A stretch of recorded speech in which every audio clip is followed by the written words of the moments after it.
Bom dia, queridas! Bom, vocês devem imaginar como deve ser para mim subir aqui, depois de ouvir minha maravilhosa musa mãe pregando, que foi minha pregação preferida até agora. Depois de ouvir o pastor Aloísio com toda a profundidade e revelação, pastor Cláudio Duarte, Mary Duarte, aí vocês imaginam eu chegando aqui. E sexta e sábado eu ouvindo eles pregando, e eu pensando, meu Deus do céu, que bênção. E antecedendo o meu grande mentor, o meu pai, que vai fechar. Então meu lugar é de honra, que só Jesus pode me trazer aqui. Mas eu estava pensando, o que eu tenho um pouco a mais do que todos esses que pregaram? E tem uma coisa que eu tenho a mais. Não é só juventude, que talvez eu tenha mais também. Talvez não tenho. Mas eu tenho mais humildade para estar aqui. E é ótimo ter humildade, afinal, nosso mestre nos ensinou a humildade. Então eu falo, estou no espírito aqui da humildade para falar para vocês. E eu espero que seja esse espírito que ministre no seu coração essa manhã. O que eu vou falar para vocês hoje, o tema da minha palavra é filhos por adoção. E já que estamos na grande maioria mulheres hoje, você pode até pensar, filhas por adoção, porque eu vou falar de você e de mim. Por que que esse tema veio no meu coração, ou minha mãe pediu? De tudo que eu poderia pregar hoje, não existe nenhum tema que toca mais no fundo do meu ser do que a adoção. E aí eu falei para Deus, como que eu vou pregar? Pelo menos tem mais mulher. Chorar na frente de mulher é mais tranquilo, vocês me entendem, né? Quando a gente chora, os homens ficam até incomodados, porque eles se contêm a mulher. E vocês sabem que às vezes é difícil, né? Mas então eu vou começar a introdução falando como essa história de adoção entrou na minha vida. Bom, vocês já sabem, eu sou filha única. E eu fui aquela filha única que nunca pediu irmão. Não senti falta de ter irmão, não desejei irmãos, eu estava plena e feliz sendo filha única. O meu sonho era morar num apartamento de um quarto só. Afinal, era completamente injusto o meu pai e a minha mãe terem companhia no quarto e eu ter que dormir sozinha no outro. A gente era um trio, poxa. Depois eu cresci e entendi a necessidade de eu ficar sozinha. Mas na época, eu queria morar num apartamento de um quarto só. Eu não preciso de mais ninguém. Tenho meu pai, minha mãe e eu, somos uma família completa. E aí um dia, o meu pai e a minha mãe, na verdade, mais a minha mãe, o meu pai só ouviu, chegou para mim e disse assim: o que você acha de ter um irmãozinho adotivo? Eu devia ter uns 12 anos, 11, 12 anos. Aquilo caiu como um susto. Como depois de 11, 12 anos, sendo um trio, eles queriam mudar isso, essa situação tão maravilhosa. E aí eu comecei a chorar e falei, eu não quero irmão, eu nunca quis irmão, tá tudo bem.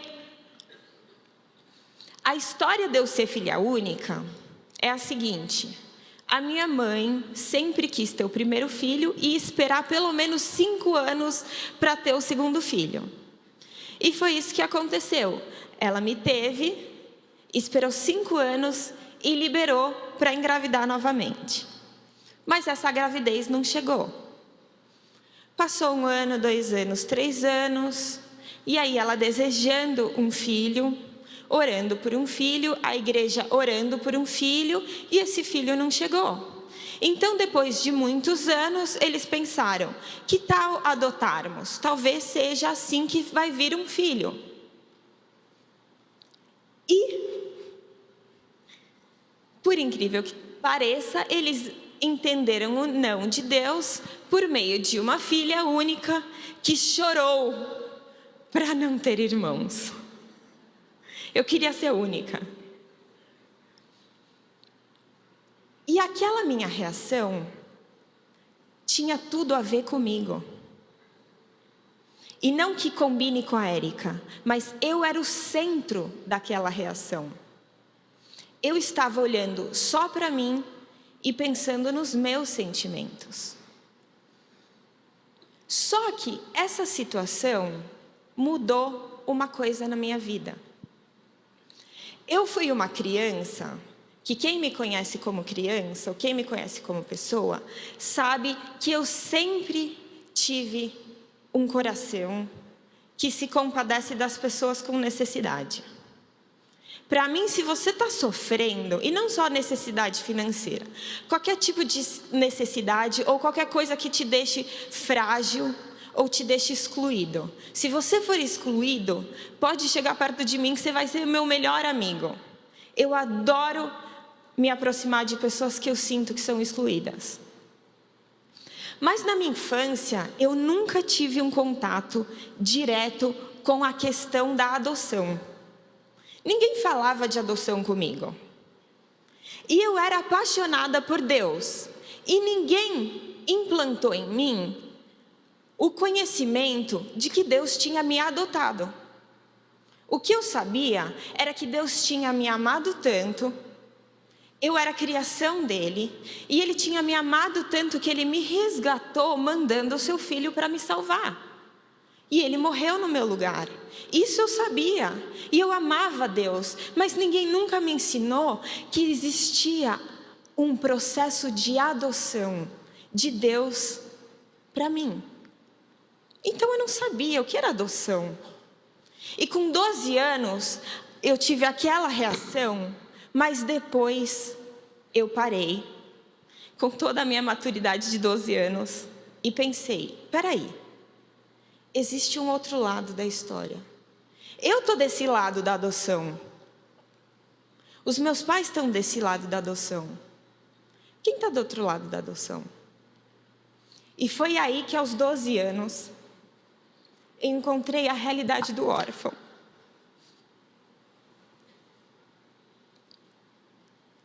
Aos 12 anos, eu voltei os meus olhos para o órfão do outro lado da história.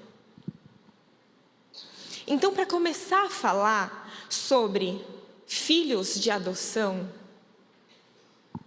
eu quero que você pense comigo o órfão do outro lado da história. Primeiro, eu quero falar do órfão natural, o órfão que não tem família, que não tem pai e não tem mãe. Quais são as características desse órfão natural? Primeira coisa que todo mundo pensa: ele não tem amor. Ele não recebe amor de família. O que a principal coisa dentro da família? Amor. Então ele não tem amor, ele não tem proteção e ele não tem segurança. Vocês concordam? Que mais que a característica do órfão, que não tem pai e mãe? Ele tem medo do presente e ele tem medo do futuro. Porque quem vai cuidar dele quando ele precisar?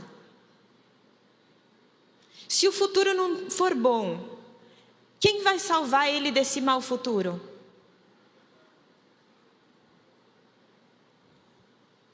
E o terceiro ponto, que é o ponto que estraga a mente das pessoas com relação à adoção, que é a reação antissocial do órfão. Todo mundo olha o órfão como aquela criança ou jovem agressivo, certo? Muitas vezes hostil, que não tem tanta capacidade de se relacionar como nós, sendo filhos, temos.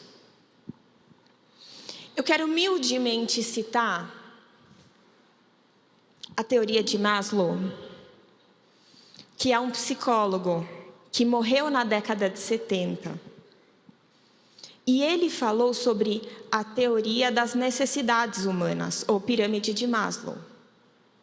E eu vou citar ele, o que ele fala a respeito dessas reações antissociais que nós reconhecemos no órfão. Ele diz assim, que essas atitudes antissociais, como hostilidade, como inveja, como raiva, resultam da frustração dos impulsos mais profundos de amor, de segurança e da posse, que são em si mesmos desejáveis. Ou seja, essa criança, esse adolescente, ele vive uma frustração tão grande pela falta de algo que é naturalmente necessária. Então ele não recebe, e esta frustração faz com que ele reaja de forma antissocial. Isso faz com que até dentro da igreja, quando se fale de adoção, se tenha 2 pés atrás. Porque quem está disposto a encarar um filho assim? Eu vou trazer dentro da minha casa, já não basta os problemas da minha vida, já não basta as coisas que eu tenho que lidar, eu vou ter que lidar com um filho com essas características? Então aqui eu faço um paralelo do órfão natural com o órfão espiritual. Quando eu digo que somos filhos por adoção, nós pensamos que antes de sermos adotados, então, éramos o quê? Órfãos. Órfãos espirituais. Então, podemos fazer um paralelo e entender que espiritualmente estávamos na mesma circunstância que um órfão natural. Eu comecei falando que o órfão natural, ele tem falta de amor, segurança, proteção. Onde você estava antes de encontrar com o seu Criador? Antes de ter essa ligação retomada por meio do sacrifício de Jesus, onde você estava? Sem Deus. O que Deus é? Deus é o amor. O seu grande protetor não é Deus? A sua segurança é Deus? Então, antes de estar na presença de Deus novamente, você era este órfão espiritual. Falta de Deus, medo do presente e medo do futuro. O medo é uma característica humana que todos nós vivemos. Sem a presença de Deus, sem a confiança que nós temos no nosso Deus, quão forte esse medo pode ser na nossa vida? E por último, fazendo um paralelo com a resposta de uma atitude antissocial, eu vou dizer que nós tínhamos atitudes anti-espirituais. Como órfãos espirituais, nós tínhamos atitudes anti-espirituais. Se é anti-espiritual, é o quê? Qual é o oposto do espírito? Carne.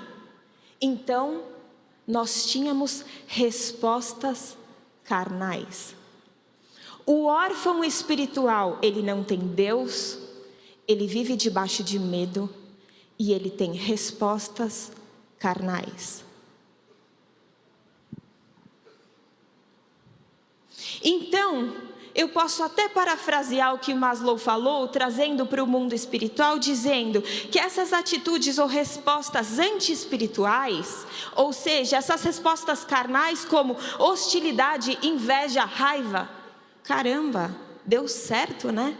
Parafrasear, resultam da frustração dos impulsos mais profundos de amor ou de Deus, de segurança, de posse, pertencimento na família de Deus, que são por si próprios desejáveis. Mas a gente não precisa ficar ouvindo o que a psicologia diz, sem olhar o que a Bíblia diz, porque a Bíblia é a palavra de Deus.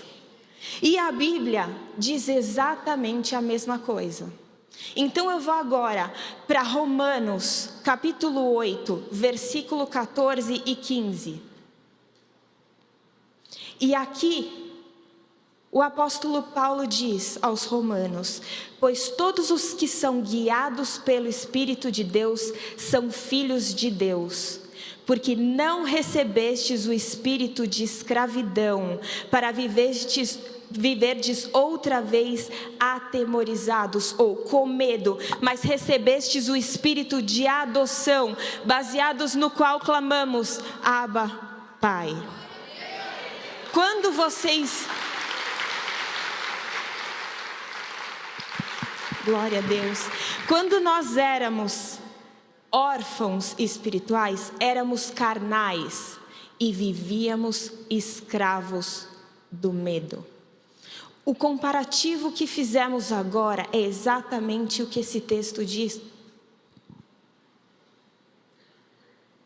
Você, antes de receber o Espírito de Deus, que você tinha então essa falta de amor ou falta de Deus, você vivia escravo do medo.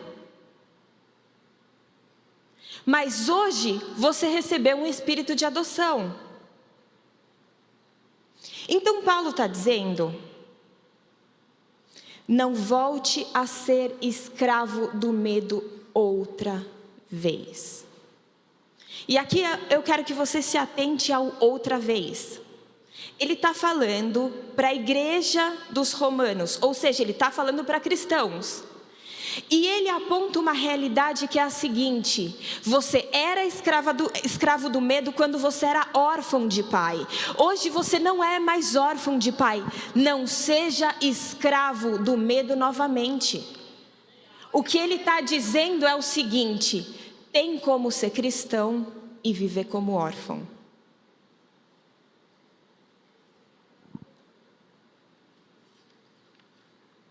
Muitos cristãos entendem a salvação, mas não se apropriam da adoção.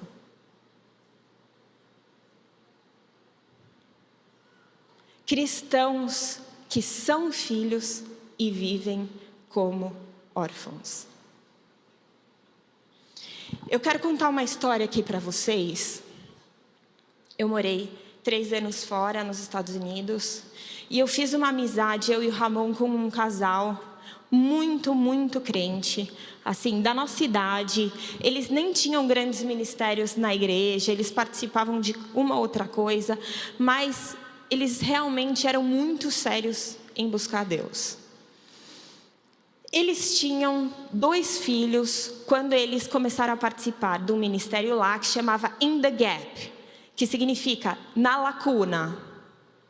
Esse ministério é um ministério onde igrejas participam e famílias dessas igrejas fazem o apadrinhamento. E o apadrinhamento é assim: de vez em quando você traz para sua casa para conviver um pouco com você, um fim de semana, uma saída, e começam a discipular adolescentes órfãos. Então, acima de 15 anos. Órfãos nessa idade são considerados não adotáveis. O sistema de adoção considera que nessa idade ninguém mais vai te querer. Aí, alguém com a revelação do espírito de adoção decidiu dizer: tem alguma coisa errada. Como assim ninguém vai te querer? Deus te quer. E Deus hoje habita na terra. Sabe onde Ele habita? Dentro dos seus filhos. Cadê esses filhos para desejarem esses não adotáveis? Então eles criam esse ministério e os nossos amigos participam. Vão lá e aí eles apresentam uma menina de 17 anos para que possa ser apadrinhada por eles.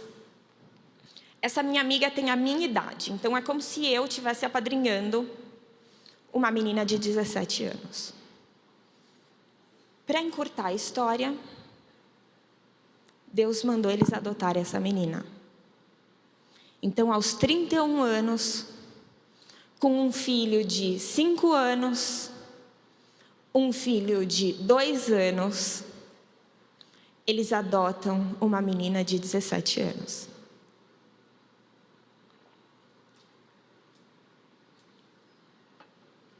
Mas não para por aí. Essa menina tinha uma irmã mais velha, 18 anos. E um dia essa irmã mais velha vai passar um feriado lá. E na hora de ir embora, ela estava debaixo da guarda legal de uma outra família. Mas na hora de ir embora ela começa a chorar.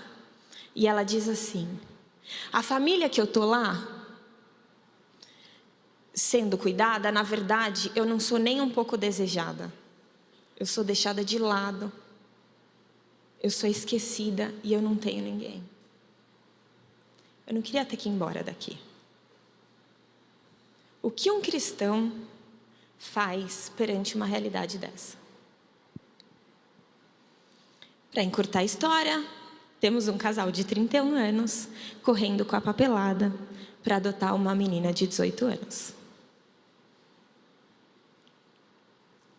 Então temos 2 jovens dentro de uma família como a minha, do Ramon e dos meus filhos. Essas 2 meninas viveram nas suas vidas naturais algo que você viveu na sua vida espiritual. Porém, apesar de terem vivido uma experiência quase igual, elas reagiram de formas opostas. Uma das filhas entrou numa família onde o pai e a mãe buscam muito a Deus, estão dispostos a discipulá-las, estão dispostos a dar amor, acompanhar. Uma delas continuou com a vida do passado. Era uma menina festeira, saía, mentia, escondia as coisas, manipulava, e ela continuou assim. A outra filha, ela entrou no contexto familiar com todas as suas forças. A minha amiga falava assim: nossa, é difícil, se eu for na padaria, ela quer ir comigo. Se eu vou em qualquer lugar, ela quer ir comigo. Eu vou fazer a mão, eu vou com você. Ela virou a irmã mais velha, queridinha dos meninos. Ela começou a fazer discipulado. Se a minha mãe lê a Bíblia, eu leio a Bíblia. Se a minha mãe vai no culto, eu vou no culto. E ela entrou nesse contexto familiar. Agarrou com todas as forças. Da mesma forma que isso aconteceu nessa família, isso acontece dentro da igreja. Perante o processo de adoção de Deus na nossa vida, existem aqueles filhos que recebem o espírito de adoção e entram nessa família e vivem como os filhos. E existem aqueles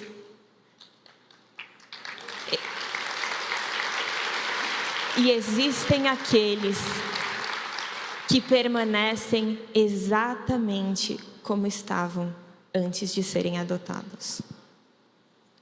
Muitos cristãos entendem a salvação. Você foi salvo pela graça, mediante a fé. Não dependeu de você, dependeu da graça de Deus. Você só precisou receber. Mas não basta entender a adoção, você precisa se apropriar. Não basta entender a salvação, você precisa se apropriar da adoção. Por isso eu quero caminhar com vocês nessa manhã em 4 passos para que um filho se aproprie da adoção. O primeiro passo é receber o espírito de adoção. 1 João 3,1 diz: vede que grande amor nos tem concedido o Pai, que fôssemos chamados filhos de Deus, e nós o somos.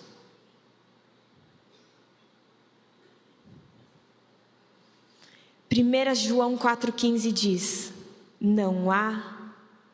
no amor não há medo.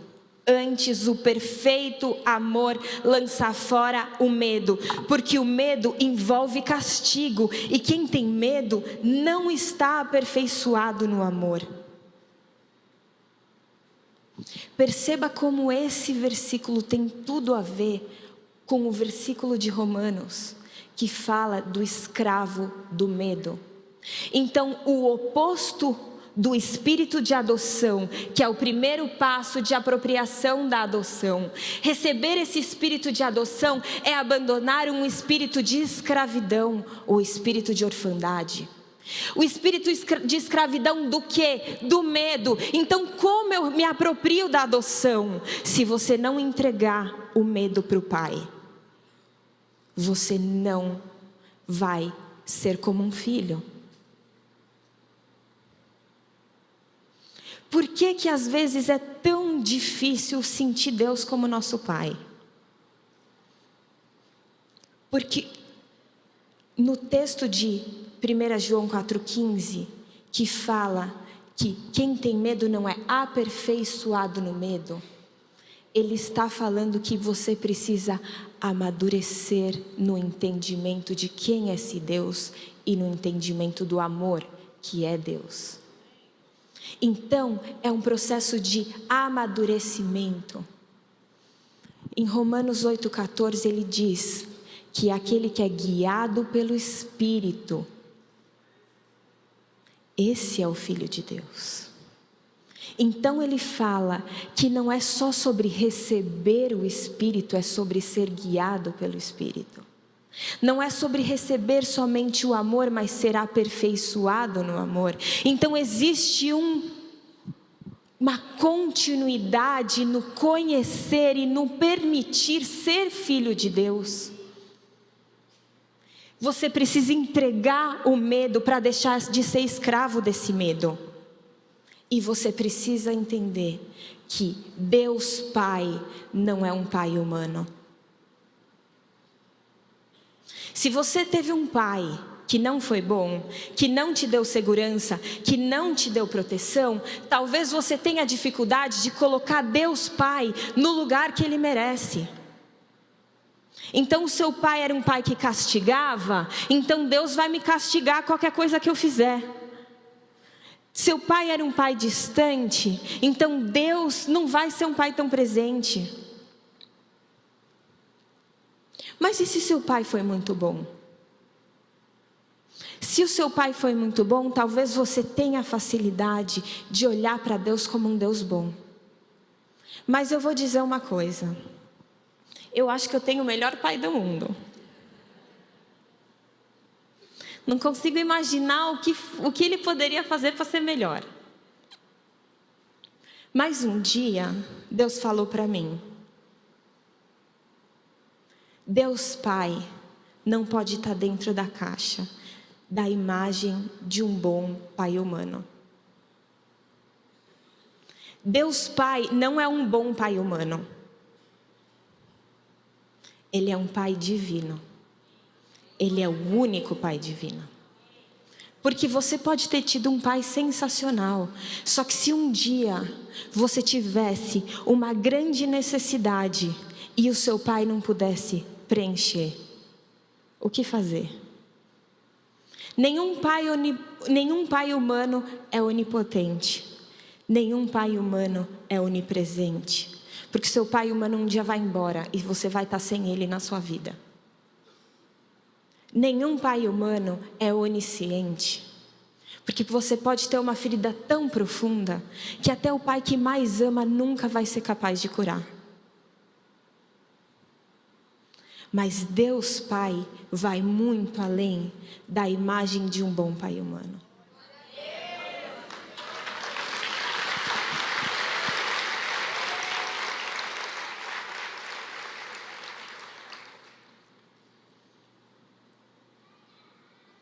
Para você conseguir chegar no primeiro passo de receber o espírito de adoção, você precisa estar disposto a ser guiado pelo Espírito. Se você ainda quer fazer a sua vontade, você vai viver como órfão. Porque filho do Pai Celeste faz a vontade do Pai. Você tem um modelo de irmão mais velho para comprovar isso.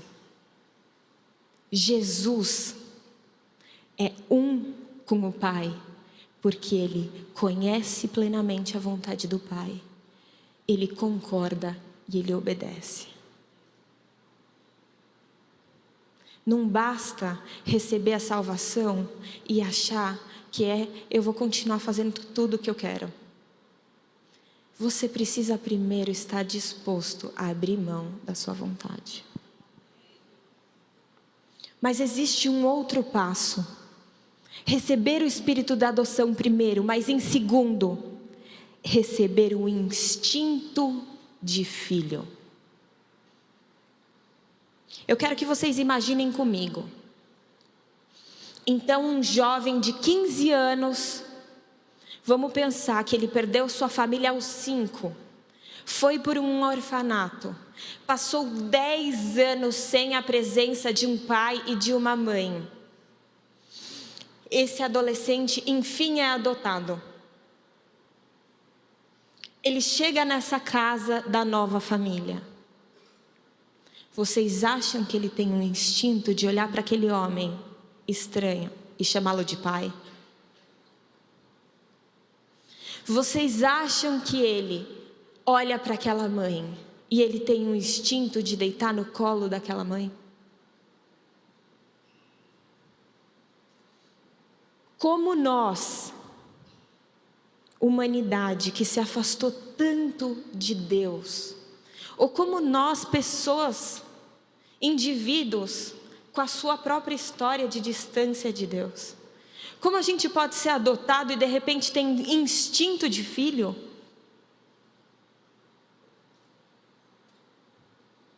Voltando a Romanos 8, 15 e 16.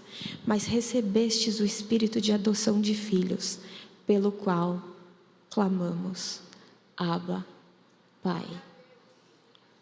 O instinto de filho não está em você, está no Espírito. Para que o seu interior clame a Deus como Abba, só por meio do Espírito. O mesmo Espírito testifica com o nosso espírito de que somos filhos de Deus. Você na sua cabeça pode dizer, mas como eu posso ser filha de um Deus? Às vezes é mais fácil acreditar de que existe um Deus, mas eu vou me tornar filha desse Deus? É mais fácil pensar que esse Deus gosta de mim porque Ele é bom, Ele me ama, Ele mandou o Filho dEle, veio como Deus poderoso, destruiu a morte e venceu, e aí eu estou salvo. Às vezes isso entra mais na sua razão. Mas eu vou ser filha? Com instinto de filha? O mesmo Espírito que você recebe na sua salvação, no momento que você recebe Jesus como seu Salvador, é esse Espírito que testifica no seu espírito que você é filho de Deus.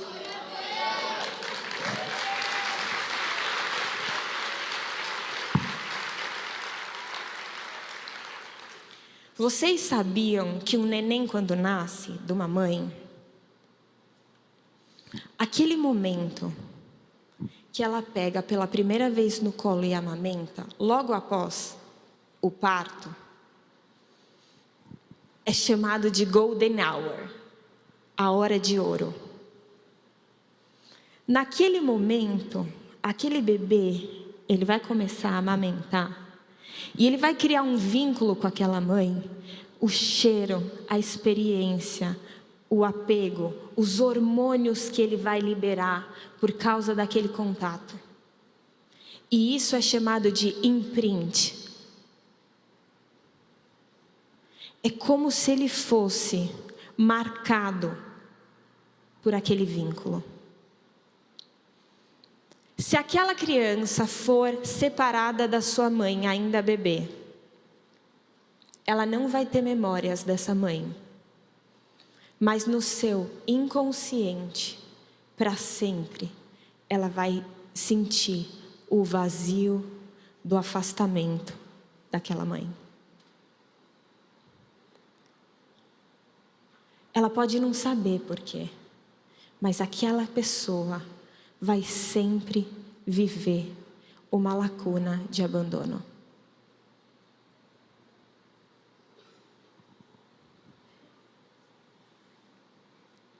A humanidade foi criada à imagem e semelhança de Deus. A humanidade recebeu vida pelo sopro do fôlego de vida de Deus. A humanidade foi criada, o homem foi criado para ter intimidade com Deus. E o pecado e o afastamento de Deus fez com que esse imprint deixasse uma lacuna no espírito do homem, que não pode ser preenchida, a não ser que este homem reencontre com seu Criador.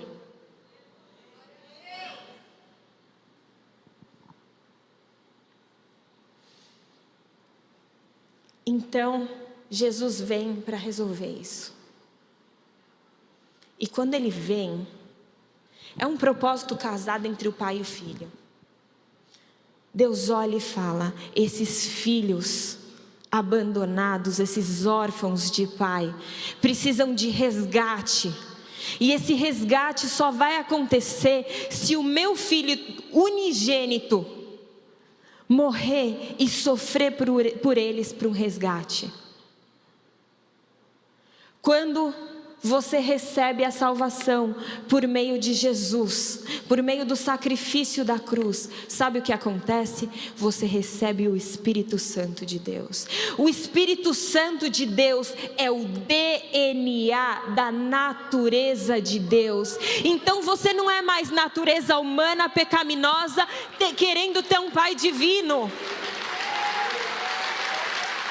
Você recebe imediatamente DNA divino, e aquele imprint de abandono, de vazio, reencontra com a presença do Pai, e você pode ser completo e pleno de novo. Não existe nada que preencha o vazio da humanidade que não seja a presença do Pai.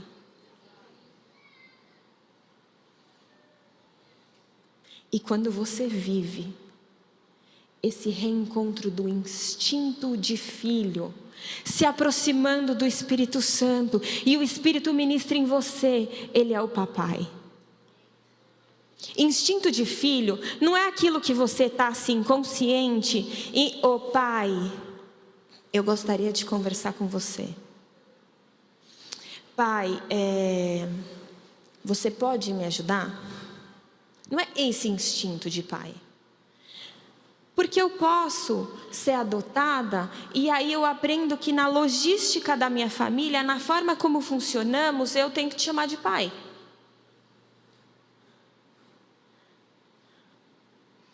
Instinto de chamar Abba Pai é aquela hora que você fica doente e que você acha que você vai morrer.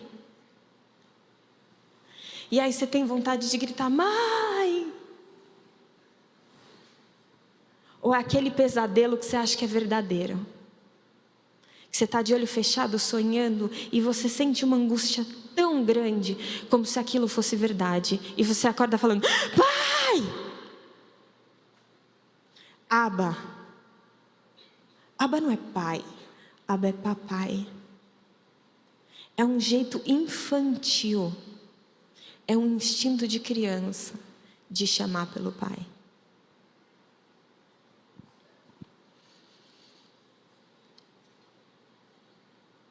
Eu quero contar a história para vocês, um trechinho de um filme que eu adoro. É um filme nacional que chama O Contador de Histórias. E ele fala de uma adoção. Era uma jornalista francesa que vem para o Brasil para fazer uma matéria na FEBEM. E ela passa meses no Brasil pegando depoimentos, histórias de crianças na FEBEM. Enquanto ela está nesse processo, ela conhece um menino e ela se apaixona por aquele menino. Com amor de mãe. Então ela decide que ela vai cuidar daquele filho. Ela vai cuidar daquele órfão. E o menino fica muito feliz, nem acredita que aquilo está acontecendo. E aí ele começa a frequentar a casa dela, começa a ser cuidado por ela, e ele então decide que vai adotá-lo. Mas ela está terminando então o seu trabalho no Brasil, e um dia o menino escuta uma conversa. E nessa conversa ele entende que ela vai embora. E por ele ter esse histórico de abandono, ele acha, ela vai embora e vai me deixar. Então ele sente uma fúria tão grande, uma raiva tão grande, que ele vai na casa dela. Ele pega todas as fitas de gravação dela, ele pega todas as anotações, ele joga numa banheira, abre a água e deixa encher e estragar tudo. Não só estraga tudo, como transborda a banheira e começa a alagar a casa. Quando ela entra em casa, ela olha aquela água e ela começa a ver o que está acontecendo, e ela vai ver que é do banheiro, corre para o banheiro, fecha a água da banheira. Ela olha o trabalho dela jogado fora. Aí ela vai procurar o menino. Aí ela vê ele e ele está sentado em cima da cama esperando ela chegar. Quando ela chega perto dele, ele tem a reação de se proteger. Porque o que ele acredita é que ela vai bater nele, que ela vai castigar ele. E quando ela vê aquilo, ela abraça ele. E ela fala: por que você fez isso? Não existe nada que você possa fazer que vai me fazer te abandonar.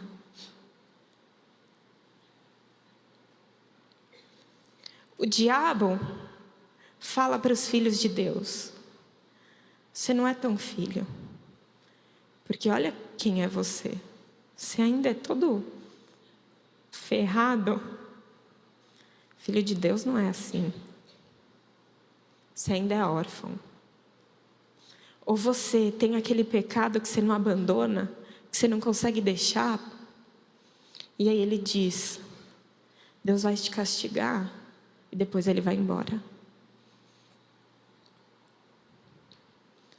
Mas se um homem ou uma mulher é capaz de amar um filho nessa intensidade, muito mais Deus. Deus, Ele quer te dizer hoje: não importa quem é você, não existe absolutamente nada que você possa fazer que vai me fazer te abandonar. Nada. Você pode um dia lembrar de quem você era quando você era órfão, de quando você era escravo. E você pode decidir que você vai estragar tudo. O dia que você vai desistir.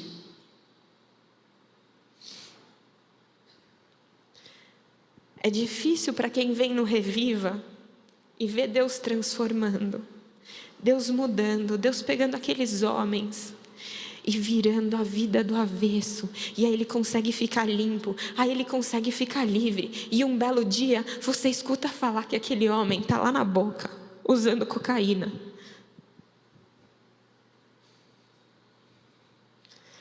A gente como homem tem uma sensação de frustração, né? Parece que deu errado. Mas não deu errado, deu certo. Deu certo, porque a adoção não tem volta. E Deus olha o filho que desistiu naquele dia, e Ele vai lá e diz a mesma coisa. Não importa, porque você está fazendo isso.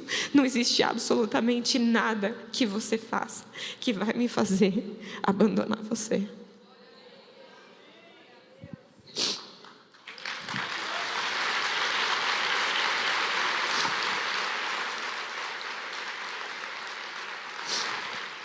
E se não existe volta, está na hora de você conhecer os seus direitos, porque o primeiro passo é você receber o espírito de adoção, o segundo passo é você receber do espírito o instinto de filho, o terceiro passo é você entender o direito do herdeiro. Paulo fala para os romanos, no contexto romano de adoção. Sabe como que era a adoção no contexto romano? Eles adotavam homens adultos. Adultos não, jovens, grandes. E por que eles adotavam já esses meninos grandes? Com o intuito de trazer aquele filho para ser o herdeiro. No contexto romano, eles valorizavam o herdeiro. E se por alguma razão aquele homem não tinha tido um herdeiro que ele desejava, ele adotava um herdeiro. No contexto dos políticos, dos imperadores, eu poderia ainda escolher esse herdeiro segundo os meus desejos. Então, quando Paulo está falando da adoção e dos direitos de herdeiro, ele está falando, quando você é adotado, você já recebe com a adoção todos os direitos de herança.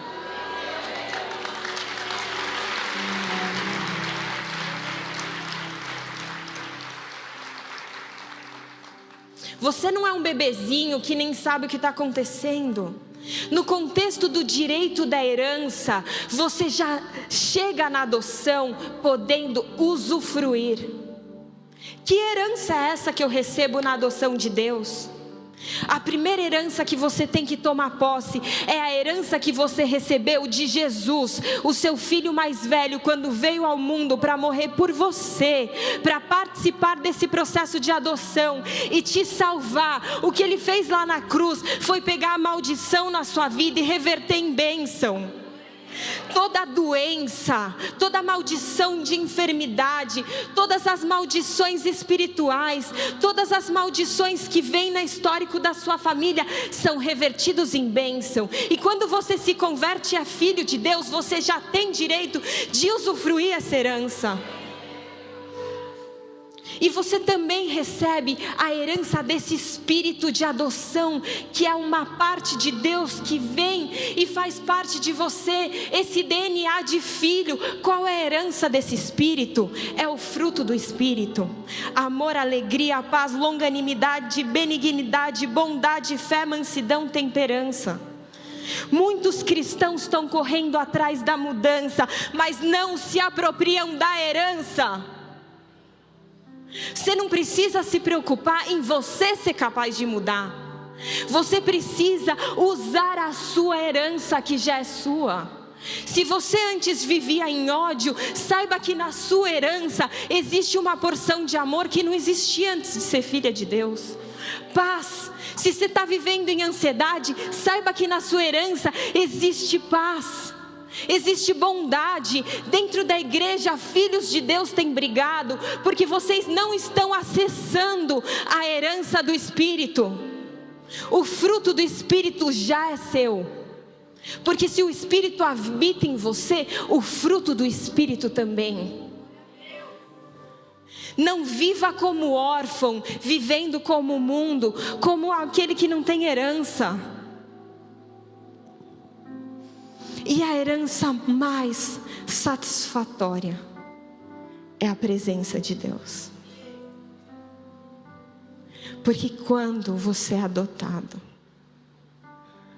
quando a adoção é consumada, Jesus na cruz morrendo por você, o véu se rasga. E você não só recebe o DNA do Espírito, a salvação de Jesus, mas você pode chegar perto de novo da presença de Deus. Porque se existe um buraco na sua vida, eu posso dizer, parte da sua herança é a própria presença de Deus. E essa presença é o que preenche o seu buraco. Não é nada mais. Deus não vai preencher o seu buraco porque Ele vai te prosperar financeiramente. O dinheiro e o dinheiro vai preencher o buraco. Deus não vai preencher o buraco de vazio, porque Ele vai trazer um marido, e esse marido vai trazer o amor que você precisa. Não. A sua herança não pode ser substituída por marido, por dinheiro, por filho, por carreira, por casa. A resposta de um coração quebrado está na herança, no direito da herança de filho de Deus.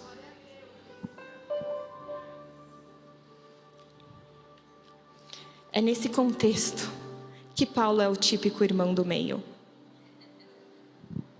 Paulo é aquele irmão do meio que é o seguinte: meu pai é maravilhoso, eu quero ser como meu pai.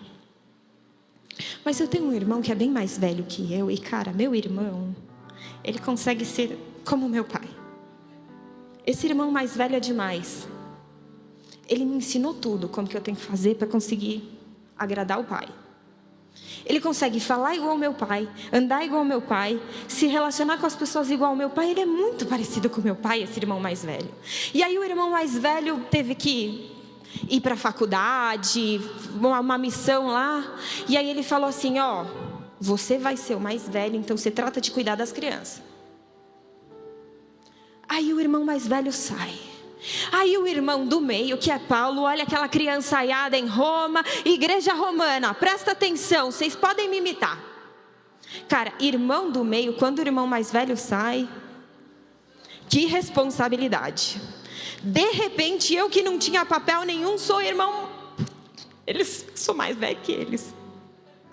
Então ele olha aquela criançaiada que ainda não está entendendo direito as coisas, que está fazendo tudo errado, e ele fala: me imitem, porque eu imito o irmão mais velho.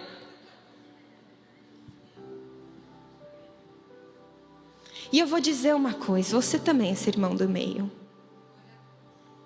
Não seja o caçula para sempre.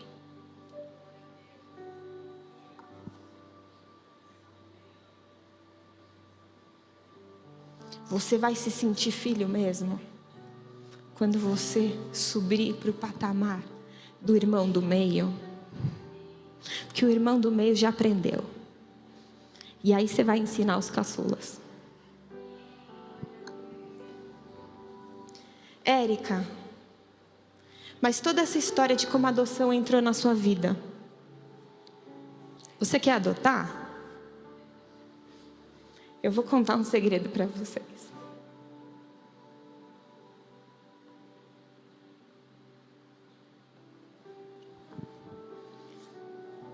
Eu estou grávida do meu filho adotivo.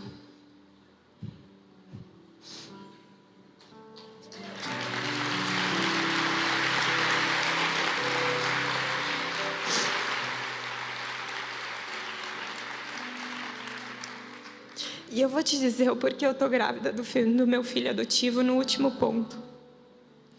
Porque eu falei que você precisa receber o espírito de adoção. Você precisa receber o instinto de filho. Você precisa receber o direito da herança. E o quarto ponto: você precisa receber o propósito da libertação. Aquele que recebe e se apropria da adoção que recebeu, ele não tem alternativa se não receber o mesmo propósito da família. O povo judeu não tinha o hábito da adoção. Mas Deus passa na Bíblia um ensinamento por meio, às vezes até de segredos, de mistérios. Existem 2 casos de adoção na Bíblia. Casos do seu povo: Esther e Moisés. Eles podem ter histórias completamente diferentes, mas eles têm algo em comum. Eles viveram a experiência da adoção. Deus poderia ter feito Esther viver tudo aquilo para que ela fosse a libertadora do povo de Deus sem ter sido adotada por Mordecai. Mas Deus quis que aquela menina que foi tirada por alguma circunstância, provavelmente porque perdeu os pais, do seu esteio biológico, do seu esteio inicial e natural. E Moisés, da mesma forma, foi adotado pela filha de Faraó. Os dois casos de adoção trazem o mesmo resultado: libertadores. Os filhos adotivos se tornaram os libertadores do seu povo. Na sua adoção, você que era órfão, você pode ver o mesmo DNA. Os filhos da família de Deus têm esse propósito: de escravo para libertador, escravo do medo para libertador. Escravo é um estado passivo de escravidão, e o libertador está num estado ativo de filiação. A adoção faz isso, te tira do estado passivo de órfão, do estado passivo do medo, para o estado ativo de filho, porque filho não vive de forma passiva, ele vive de forma ativa. Conforme você for aperfeiçoado no amor, eu vou te garantir, o propósito vai chegar. E a herança não para só para você. A herança não é só a sua bênção que era maldição, não é só o Espírito que habita em você e te traz o fruto, não é só a presença de Deus para você. Qual é mais a herança que Deus tem para você? A herança de direito de filho. Ele tem poder, ele tem dons, ele tem ministério. Isso está debaixo dos direitos do herdeiro. Porque o Espírito, que é o DNA do Filho, ele não vem só para curar as suas feridas e para te transformar, ele vem para te dar poder. O Filho, ele é ativo. O Filho é libertador.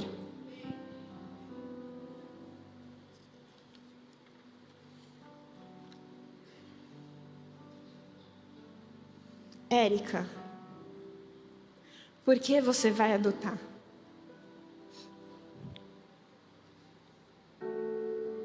A minha família espiritual, meu Pai Celeste, Ele formou uma família linda, uma família unida. Você conhece aquela família que é tão unida que o pai é fitness, ama exercício, a mãe é fitness, ama exercício e cria aquele bando de filhinho que vai correr de manhã no parque? Você conhece aquela família tão unida que ama comer lasanha e chocolate, Coca-Cola e assistir filme sentado na televisão? Aquele americano típico que o pai é enorme, a mãe é enorme e os filhos são enormes. Você conhece aquela família de músicos que fica todo mundo tocando o dia inteiro e aquela música dentro de casa? A família de Deus é assim. Existe uma unidade de espírito. E sabe o que acontece? Érica, por que você vai adotar?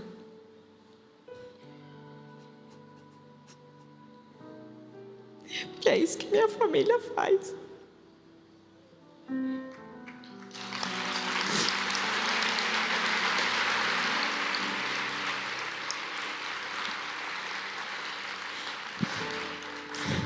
Meu pai adota. Meu irmão mais velho adota. Foram eles que me adotaram.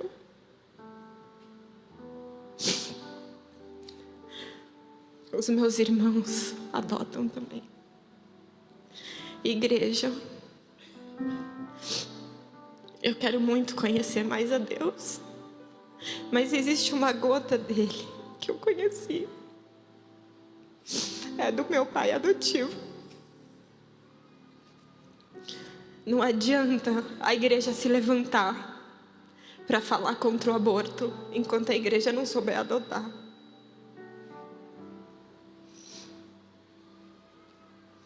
Porque o nosso amor não pode ser de palavras. Você não ama um feto que está para morrer se você não ama uma criança que não tem família.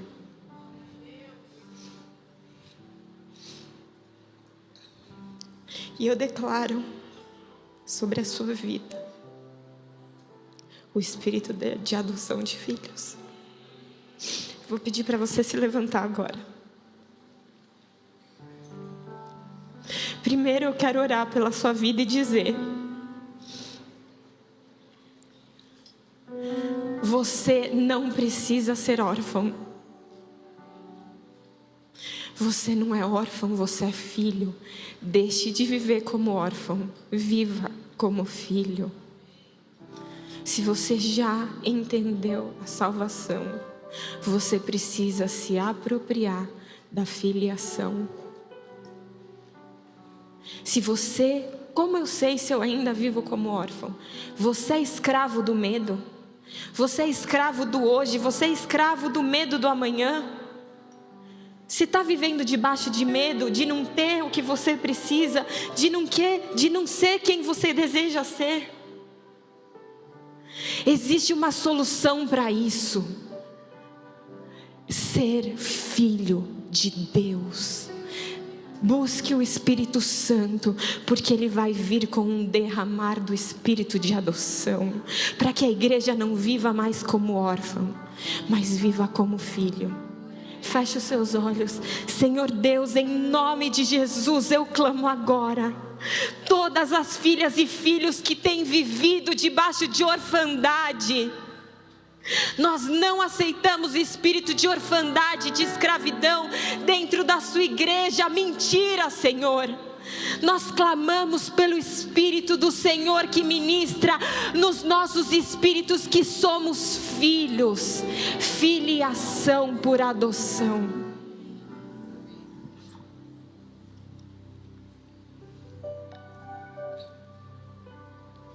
Senhor Deus, eu peço agora que o Senhor comece a ministrar no coração dos seus filhos, ministrando qual é o seu direito de herdeiro. Em nome de Jesus, que nós coloquemos o Senhor no lugar de Deus, Pai. Que esposas tirem os seus maridos do lugar de pai. Filhos no lugar da lacuna de amor. Empregos no lugar da lacuna de segurança. E que o Senhor preencha por meio da nossa herança. E por último, eu quero falar com você que por muitas vezes pensou sobre a adoção e desistiu.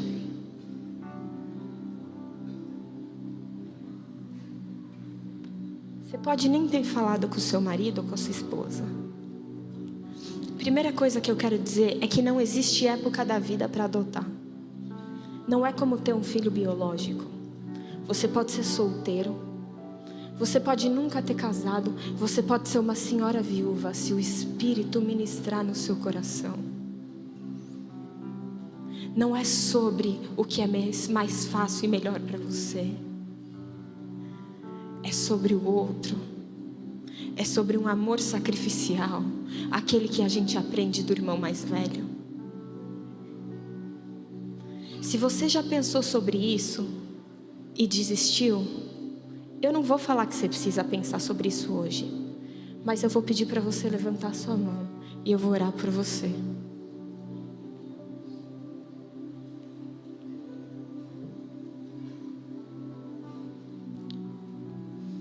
Senhor Deus, eu clamo agora que o seu Espírito desça nesse lugar com mover de adoção. Todo medo eu mando embora agora, porque não somos mais escravos do medo. Todo egocentrismo Eu mando embora desse lugar, porque nós não somos o centro das nossas vidas. Espírito de ousadia, espírito de adoção, espírito de amor, espírito de Deus, toca no coração de todos aqueles que são chamados e que o Senhor tem falado e eles têm desistido por medo. Espírito de adoção se move no nosso meio. Porque a igreja de Cristo é uma igreja que adota. E nós declaramos que vamos ser a igreja de Cristo nesse mundo. Não porque vamos dizer que somos bons, mas porque seremos bons, porque é o caráter do nosso Pai. Porque cremos na adoção. Toda a honra, toda a glória e todo o louvor entregamos ao Senhor.